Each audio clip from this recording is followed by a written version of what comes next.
全是棱，正常是特别平，而且你这个盘你看着没，它锈的太严重了。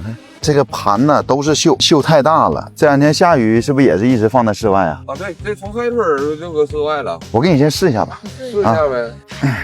咯噔的，挺长时间了。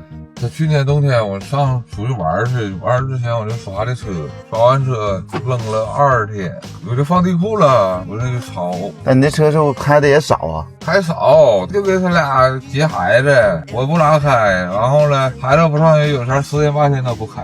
我这一瞅上锈了，我天天开不出来了。完这阵又给它扔上面了啊，对，搁地上了我。这刹车挺吓人的，那可不，站不住啊。找了几个人说撸一撸就能差不多。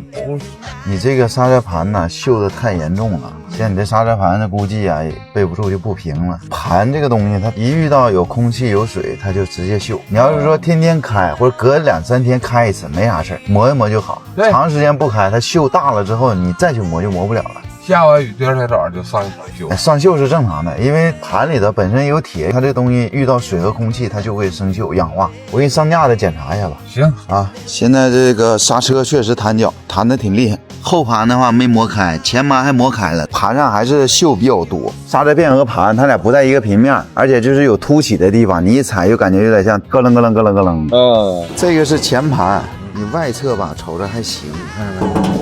瞅着还可以啊，就是因为你这2天可能也一直在踩，它可能慢慢就光滑了。但里侧不行，里侧现在就严重。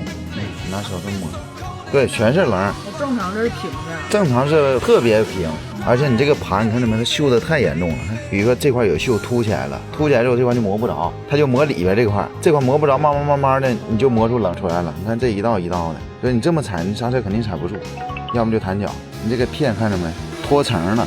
它正常这是个夹板，这是摩擦片，摩擦片和夹板中间它是粘到一块的。你看现在已经分层了。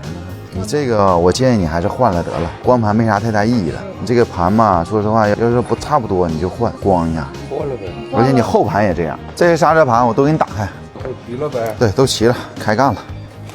啊，这样的了。